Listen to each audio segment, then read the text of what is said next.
What is going on, YouTube? The Assist Man. I'm coming back at you guys with another YouTube video. Inside of this video, I'm playing some Neverwinter with my team, so shout out to my man E-Wide, my man Homicide 187, and my girl Ank of Eternal Life. And my man Perseus, man. We're all in the same guild and we have a grand old time and a lot of fun running with each other. The dungeon we're playing right now is a Tomb of the Nine Gods, and I'm not showing you guys all of it because then the video would take way too long. So I'm mostly just going to show you guys the boss encounters and all that good stuff. But anyway, man, what I want to talk about in this video is some tips from Mod 14. Yes, Mod 14 is less than 7 days, less than a week away on the consoles. That means us Xbox One and PlayStation 4 users will finally get the experience of playing the long-awaited Ravenloft campaign on Neverwinter in Mod 14. It comes out on August 28th, so we are only about a week away. So in this video, I want to share with you guys some just small tips and tricks for the console players going into Mod 14. Now, for some of you guys, if you keep your ear to the ground and you're on the forums a lot and you spend a lot of time reading, you might know a lot of these things already, but at the same time, this might help a lot of you guys as well. So a couple things I want to get into. First off the bat is that there are two companions that changed in Mod 14. And they are best suited for the power sharing classes. So if you're one of those power sharing paladins or a power sharing DC and you try to stack as much power as you can on your hero, then you're probably going to want these two companions. Now, there's a bad thing that happened with these companions as well. And some smart people hopefully already picked up on this. I was one of them. These two companions skyrocketed in price. Like, literally skyrocketed. So hopefully you were one of the smart ones that figured it out and read a lot on the forums back in early July that these companions went up in price a lot because they were now best in slot active companions for power sharing classes. And those two companions are the Archmage's Apprentice and the Skeleton Companion. In Mod 14, they both got their active bonuses buffed. So now they give you 660 power and 660 lifesteal each at epic purple quality. They used to only give you, I think, like 110 or 130 or something like that. But now each one of them gives you 660 power and 660 lifesteal. See, I read about this back in, I think it was like July 2nd on the forums, on Reddit. And people were saying they were going up in price. So me, one of the main ways that I actually make money in this game is I play the auction house. I try to buy things up, a lot of them that I think are going to increase in value, and then hold on to them and then sell them when I think the time is right. Well, let's just say that I made a very, very good investment because in the beginning of July, I bought about, I don't know, over the course of a week or two, I think I bought about 50 to 60 green Archmage's Apprentice companions and green skeleton companions on the auction house for less than 5,000 AD. And I was buying the blue Archmage's Apprentice for about 10,000 AD. And I bought about 6 or 7 purple ones for less than 30,000 AD. Fast forward to now, a couple weeks ago, I sold them all. And I was getting anywhere between, at the highs, I was getting around 200,000 AD for each green Archmage's Apprentice. And then they started coming down because a lot of people started listing theirs and the market kind of flooded, but they're still expensive. But I was getting around 200,000 AD for a green Archmage's Apprentice. And then I think the least I got was around 100,000 when they started coming down. And then I was getting between around 150 to 375,000 for the blue ones. And then I think the couple of purple ones I had, I sold for between 450 and 750,000 AD each. So yeah, I made probably 5 to 10 million AD on that easily, and the skeletons the exact same thing. The skeletons only were on the auction house in green, but still I was buying the skeletons for like a couple thousand AD, and then I resold them all for between 100 and 250,000 AD each. So there are still ways to make money in this game. There is a certain thing that I'm buying up right now that I know is going to go up in Mod 14 substantially, And I'm holding on to about 100 of them right now. So, yeah, so hopefully some of you guys are investing as well. But that's one tip I can give you guys, is that the Archmage Apprentice and the Skeleton Companion are both getting buffed to 660 power and 660 lifesteal each. So if you don't have one, maybe now's still a good time to buy one, because the market, although it's went up substantially, it's still a lot lower than it was. The second thing I want to talk about, which probably a lot of you guys know about already, is the Astral Diamond Refinement change. As it is right now, is that you can refine up to 36,000 Astral Diamonds per day per character. In Mod 14, that is going to change. You're going to be able to refine 100,000 rough Astral Diamonds a day per account. So a lot of people are actually upset about this. Some people are happy about it. My personal opinion is I think that this is a really good change.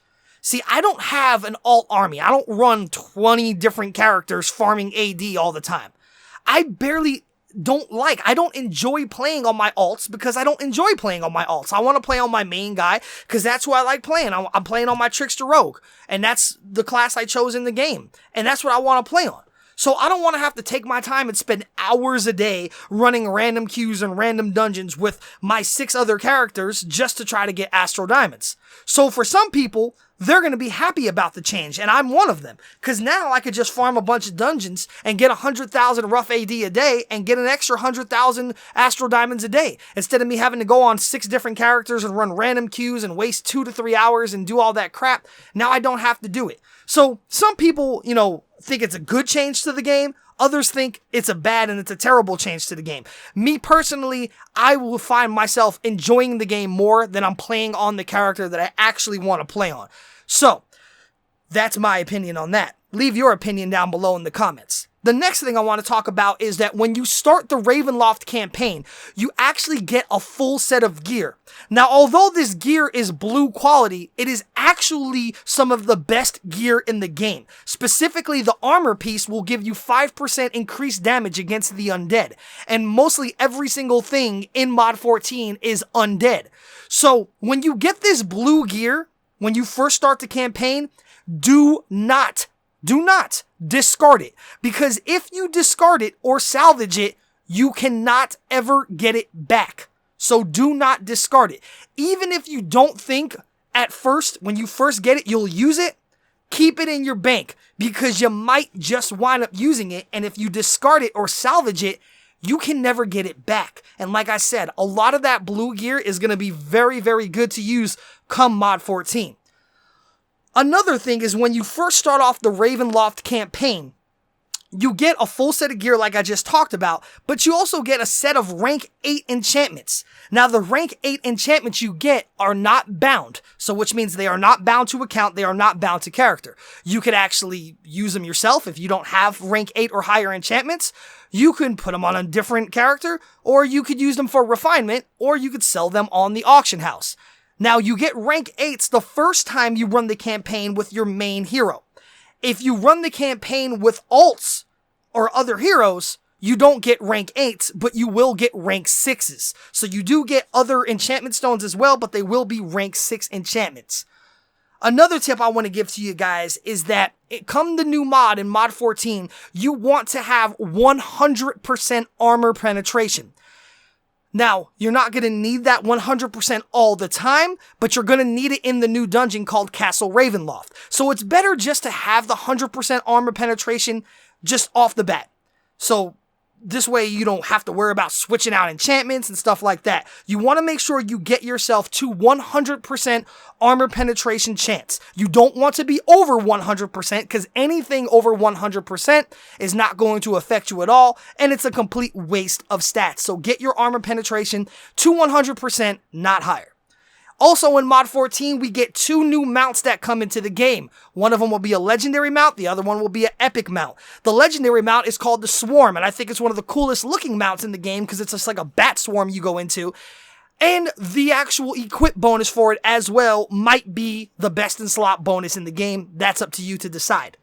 You also get another mount. It's going to be an epic purple mount. It's called the Mist form, which I personally think is the coolest looking mount I've ever seen in the game. You actually transform into a ghost and fly around, and that is your mount. So I will definitely be picking that up just to wear that as my actual mount in the game.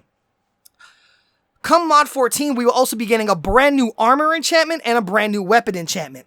The brand new armor enchantment is going to be one that actually gives you higher deflect chance. Now, for classes that build high in deflect or have innate high deflect severity, like myself being a trickster rogue, this might be a really, really good armor enchantment to use. I know personally in Mod 14, when it comes out, I'm going to try to get the brand new armor enchantment because I want to have as high as a deflect chance as I possibly can. And then there's also a new weapon enchantment, and that enchantment is called a Prominence Enchantment. Now, some say that it's the new best-in-slot weapon enchantment for great weapon fighters. Some say it's only good for that class. I don't know. You guys are going to have to do your own theory crafting and testing with those enchantments, but they are new to the game, and they are coming.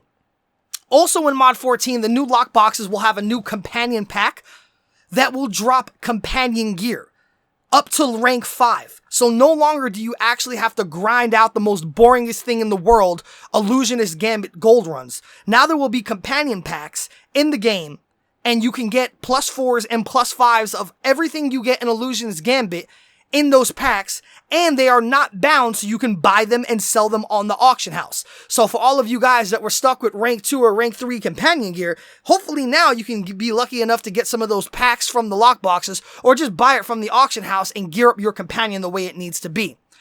Another change in Mod 14 is Seals of the Protector were going away, and now every single dungeon will drop Seals of the Brave, which is the current one we have now for running Tomb of the Nine Gods and Cradle of the Death God. Seals of the Brave can be used to purchase your primal gear and your primal weapons. So now by running dungeons like Epic Temple of the Spider and Castle Never, you're going to be able to get Seals of the Brave. So now everybody in the game should be able to, or would be able to, get the new primal gear and the primal weapons, which are still best in slot for pretty much all DPS classes in Mod 14. The new seals we're getting in the game are called Seals of the Crown, and those are only going to drop from Castle Ravenloft, and those will enable you to buy the brand new higher level, item level 550 gear from the new campaign. Now, although the item level on that gear might be level 550, most of the gear is still not best in slot for specific classes. You want to make sure you read guides and test things out for yourself, because a lot of the gear that we have in Mod 13 is still going to remain best in slot, not the gear that has the higher item level. So a lot of times, don't look at item level, just look at the gear and get your stats right. And then the last thing is that the lores that we currently have in Mod 13 with Jungles of Cholt and Omu and Soshin Star and all that stuff, that is going to be replaced by a new thing called wanted posters. And the good thing about these wanted posters, they're still going to be like tier 1s and tier 2s and tier 3s that drop better stuff when you actually play them and get them. But you're actually going to be able to buy these and sell these on the auction house, which I think is amazing, because now we don't have to have the trade chat windows filled up with 100 people every second trying to sell split tees, rotten ribs, and Tyrannosaurus Rex fangs. So it'll be awesome. You can actually list these things in the auction house now.